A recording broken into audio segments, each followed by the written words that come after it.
L'une des régions les plus reculées et hostiles de la planète est en train d'être transformée. Cela se passe discrètement, méthodiquement et avec un objectif précis. Dans tout l'Himalaya, des routes émergent, des pistes d'atterrissage sont prolongées en altitude et des rivières autrefois naturelles sont désormais endiguées et détournées. Pris cas par cas, cela ressemble à du développement. Mais avec du recul, ce n'est pas seulement le paysage qui est remodelé, c'est aussi l'équilibre des pouvoirs. L'ampleur même de ces projets éclipse tout ce qui a été vu en dehors des périodes de guerre. Le terrain est en train d'être reconfiguré pour le déplacement, l'accès et la connectivité.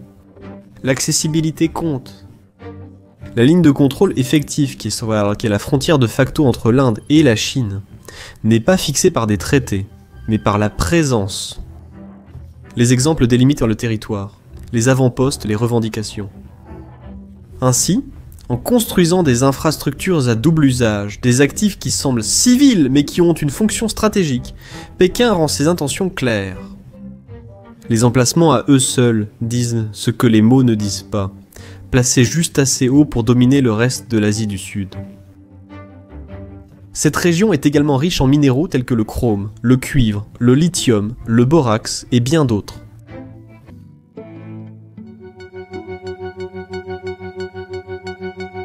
La Chine construit plus vite que le monde ne réagit. Depuis 2020, elle a initié plus de 300 projets d'infrastructures au Tibet. L'autoroute G219 a été élargie et renforcée. Ce qui nécessitait des semaines permet aujourd'hui de déplacer des colonnes blindées du Xinjiang au Tibet en quelques jours.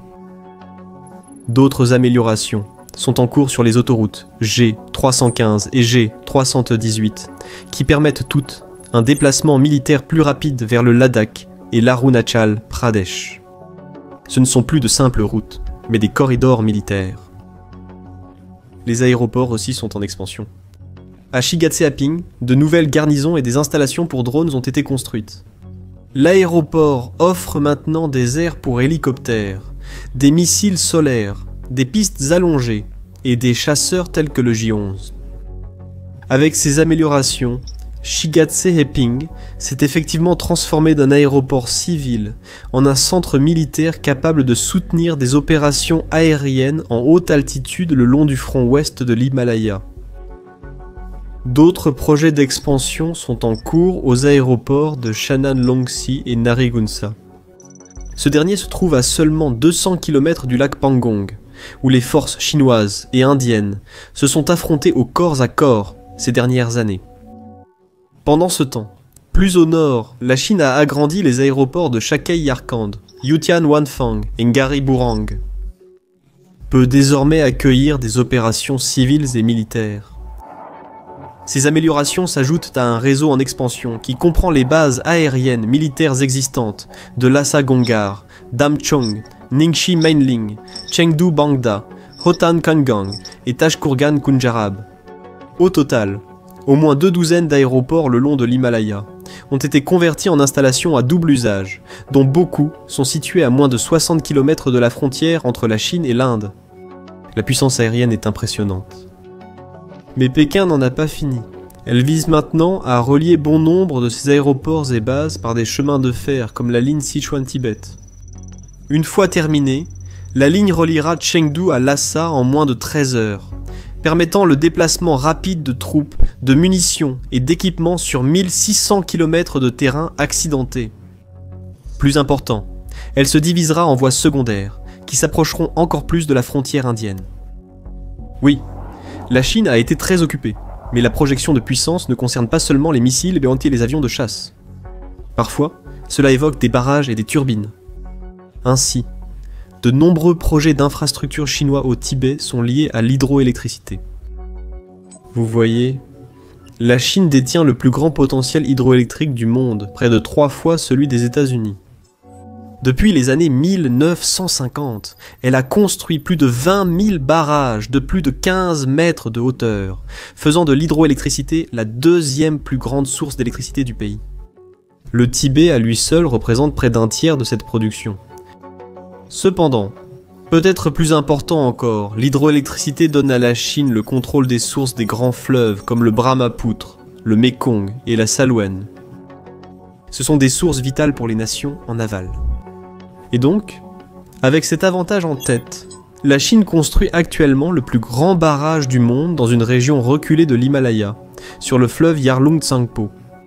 Le projet, connu sous le nom de méga barrage de Médog, est estimé à environ 137 milliards de dollars, et il pourrait bien être le plus grand projet d'ingénierie de l'histoire. Une fois terminé, il devrait générer 60 gigawatts d'électricité, soit 3 fois la production du barrage des Trois Gorges, et suffisamment pour alimenter environ 300 millions de foyers. Pendant ce temps, à l'extrémité ouest de l'Himalaya, la Chine travaille discrètement sur un deuxième méga-barrage le long de la rivière Mabja-Zangbo. Les détails techniques, comme sa hauteur, sa longueur ou sa capacité, n'ont pas été rendus publics, mais tout indique que le projet sera d'une ampleur massive. Cependant, tout comme pour les infrastructures à double usage, la stratégie ici va bien au-delà de la simple production d'électricité. Les pays non riverains, comme l'Inde et le Bangladesh, craignent qu'une fois ces barrages opérationnels, la Chine puisse utiliser le débit de l'eau comme une arme. Par exemple, lors d'une crise sans rapport ou d'une négociation, elle pourrait soit libérer trop d'eau et inonder certaines zones, soit retenir l'eau et provoquer des sécheresses. Cela peut sembler fou, mais cette inquiétude est fondée. Le méga-barrage de Médog, par exemple, alimente directement le Brahmapoutre, un fleuve qui soutient les régions d'Arunachal et d'Assam en Inde, ainsi qu'une grande partie du Bangladesh. L'Arunachal Pradesh est un point de tension très sensible. La Chine le considère comme une partie du sud du Tibet et le revendique légalement. Cependant, l'Inde en a le contrôle. En construisant des méga-barrages sur les rivières du Tibet, Pékin ne produit pas seulement de l'électricité, il vise aussi l'hydro-hégémonie en Asie du Sud. Et ce n'est pas sans précédent. Dans les années 1990, la Chine a construit une série de barrages sur le fleuve Mékong, dans la province du Yunnan. Au fil du temps, ces barrages ont réduit le débit du fleuve de près de 50%, perturbant l'agriculture, la pêche et les économies locales en Thaïlande, au Laos et au Myanmar. L'histoire pourrait bien être sur le point de se répéter. Pourquoi tout cela arrive-t-il maintenant ? Eh bien, la demande d'énergie est à son niveau le plus élevé de tous les temps.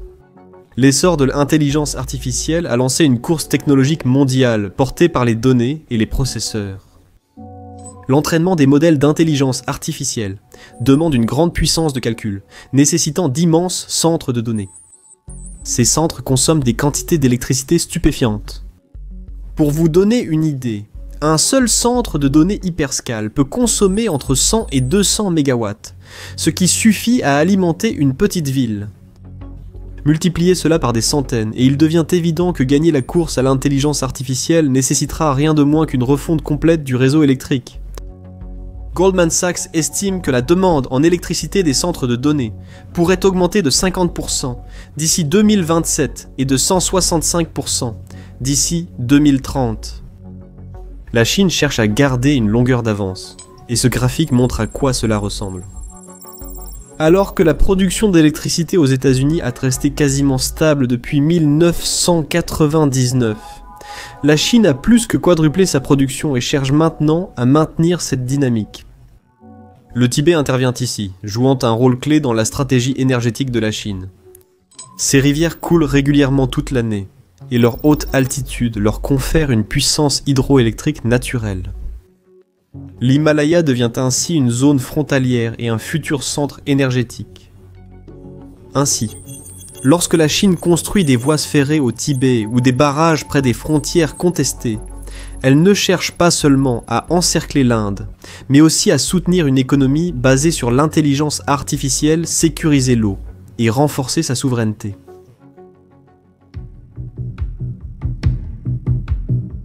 Malgré son ampleur, le renforcement chinois dans l'Himalaya n'est peut-être pas ce qu'il paraît. Alors que l'apparence suggère de la belligérance, la logique pourrait en réalité être fondée sur autre chose, la dissuasion. Pékin concentre sa priorité stratégique sur le littoral oriental, non sur la frontière indienne. Taïwan occupe une place centrale dans la stratégie chinoise, mais tout conflit impliquerait probablement des puissances étrangères. Pour compenser ce risque, la Chine a cherché à disperser les ressources américaines sur des points chauds, comme l'Iran, l'Ukraine et au-delà. Mais même si son attention reste concentrée sur Taïwan et l'Amérique, Pékin ne peut pas se permettre de négliger l'Inde. Les deux pays partagent déjà une longue frontière contestée, et l'influence régionale de New Delhi ne cesse de croître. Si la Chine ouvrait un front à Taïwan, les déploiements de l'Armée populaire de libération le long de la ligne de contrôle effectif occidentale s'affaibliraient, ce qui offrirait à l'Inde une fenêtre tactique pour faire valoir ses revendications sur l'Aksai Chin. Pour contexte, l'Aksai Chin est la seconde grande région contestée entre la Chine et l'Inde. Elle était contrôlée par l'une, revendiquée par l'autre. Même sans avancer sur l'Aksai Chin, l'Inde pourrait ébranler la position de la Chine en mettant la pression sur le Pakistan, l'allié régional clé de Pékin. Avec les forces chinoises occupées à l'est, le Pakistan pourrait manquer de soutien logistique et militaire crucial. Profitant de l'opportunité, l'Inde pourrait renforcer son avantage. Une cible possible est la région du Gilgit-Baltistan au Pakistan, une zone montagneuse mais essentielle du corridor économique Chine-Pakistan. Même une avancée progressive ici pourrait avoir un impact disproportionné. L'occupation indienne du Gilgit-Baltistan ne ferait pas tomber le Pakistan, mais elle amputerait la principale artère qui le relie à la Chine et, ce faisant, modifierait l'équilibre régional des pouvoirs.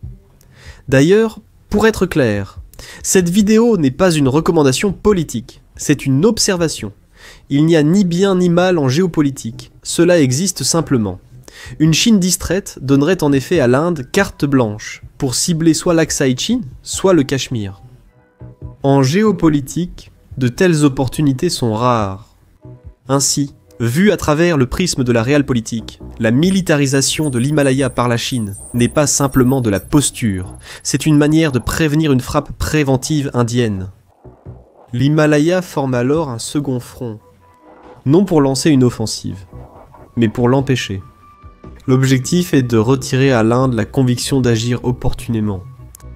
En renforçant la logistique, en fortifiant les bases aériennes et en déployant des unités d'intervention rapides, la Chine envoie un message clair. Même si une guerre éclate à l'Est, elle peut toujours tenir l'Ouest. La logique suit une pensée militaire. De bonnes infrastructures y font gagner du temps. Avec des routes, des chemins de fer et des aéroports fiables, Pékin pourra réagir plus rapidement. Et même si une guerre sur deux fronts est peu probable, la perception de la préparation pourrait suffire à en dissuader complètement une. La perception agit dans les deux sens. L'Inde voit l'infrastructure à double usage chinoise non comme une assurance défensive, mais comme une avancée progressive. En l'absence de confiance, même un bunker peut ressembler à une base avancée. Ainsi, ce qui peut être une stratégie de confinement du point de vue de Pékin est perçu comme une provocation du point de vue de New Delhi. C'est donc le paradoxe de l'Himalaya aujourd'hui. Ce qui doit stabiliser peut aussi facilement dégénérer. Cependant, l'Inde n'est pas impuissante. Elle exploite plus d'une douzaine de bases aériennes à travers son arrière-pays nordique. Cependant, l'écart en puissance aérienne reste difficile à ignorer. La Chine possède non seulement un avantage quantitatif, notamment en ce qui concerne les avions de combat, mais elle détient également un avantage qualitatif évident. Elle produit en masse des chasseurs de 5e génération et développe des modèles de 6e génération, tandis que l'Inde peine encore à produire des avions de 4e génération fiables et ne dispose d'aucun prototype de 5e génération capable de voler. Le fossé technologique reste immense. Ajoutez le budget de défense plus élevé de la Chine et son plus grand nombre de personnels actifs, et le déséquilibre s'accentue. Avec du recul, le tableau se dessine. La Chine est en pleine frénésie de construction qui s'étend sur toute l'arc de l'Himalaya. Elle construit des autoroutes, modernise des bases aériennes et étend sa présence partout. Bien sûr, il n'y a rien de fondamentalement mauvais dans aucun de ces projets, qu'ils soient civils ou militaires. La Chine a parfaitement le droit de construire ce qu'elle juge approprié à l'intérieur de ses propres frontières. Pourtant, en essayant de dissuader une future guerre, la Chine pourrait involontairement défier l'Inde de commencer. J'ai été votre hôte, Shervan de Caspian Report. Si vous aimez notre travail, laissez un commentaire, cliquez sur j'aime et partagez la vidéo. Merci pour votre temps et sa robe.